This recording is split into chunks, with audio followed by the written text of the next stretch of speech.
Hey everyone, welcome to another Basement Talk with Annie and Dave. I'm Dr. David Knowlton, one of the co-hosts of the Learning Vibes podcast, and I am here with Dr. Annie Ranking. How are you, Annie? Good, Dave. You might notice that I'm a little bit more sunburned. I just got back from a very brief vacation out in secluded camping area with my family, so I'm sunburned, but I am ready to do some more of these basement talks. So, as Dave said, I'm Dr. Annie Ranking. I am a co-host with Dave on the Learning Vibes podcast, and we've been doing these basement talks when we started Shelter in Place as a way to kind of help everyone get through the summer. Shelter in place, it's a different time, something many of us, all of us, have probably never experienced. So we are the Learning Vibes podcast. You can find us on the web at www.learningvibespodcast.weebly.com. We have an email address, learningvibespodcast@gmail.com. We have a YouTube channel where you found this. And we also have the podcast, which is Learning Vibes Podcast, which you can find on any podcast app. So today, Dave is going to take us down the journey of revisiting our past. And that could be something we do during our shelter in place. So Dave, revisiting what? Yeah, well, revisiting your life. I tend sometimes to just be in such forward thinking mode. What's next? What's going on? How do I achieve the next thing?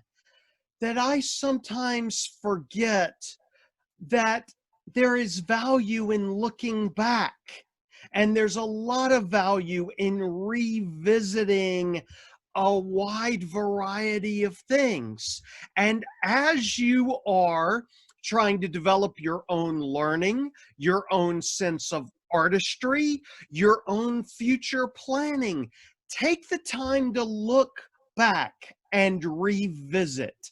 And let me give you a few examples of how I do that, which may not be the exact right way for you, Annie, or for any of our audience members, but hopefully it will inspire some thinking about revisiting. And I decided this summer to revisit some music that once was really important to me, that either inspired me intellectually or emotionally or aesthetically, and revisiting some of that music from the 90s and even the 80s and 70s. Uh, don't ever grow old, Annie.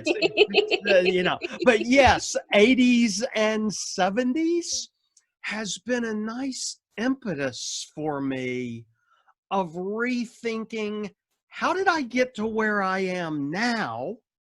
And how does that revisiting take me forward? So for me, just because music has played such a huge role in my life, revisiting music from my past. Another example for me is revisiting old photographs. I recently went back and looked at some pictures of my girls from when they were much smaller and before they were grumpy teenagers. Well, one is no longer a teenager. Don't grow old, Annie. Did I say that already?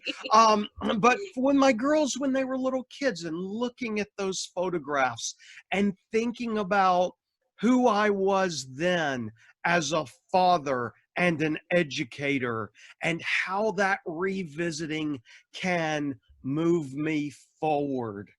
And I think for many people, even going back and looking at your favorite novel from high school, poems from the past that have been important to you, movies from the past that have been important with you and stayed with you.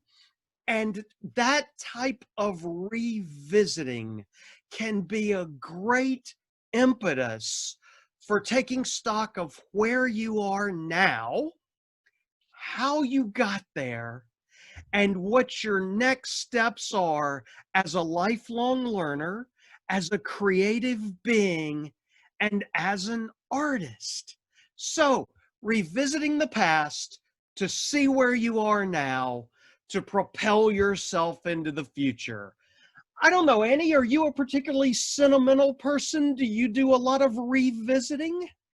I do, and I think that you might be part of this also, but I think I'm part of a generation who uses Facebook as a way to go back, and a lot of MySpace. And so I have a lot of friends who are during quarantine are saying, you know what, I tried to log into my MySpace, which was kind of that before Facebook, to see what I was like, to see what type of person I was, to kind of remember. And so I know that I personally used Facebook as a way to kind of track my son's life, right? So he's 11 now, so I've had Facebook his whole life.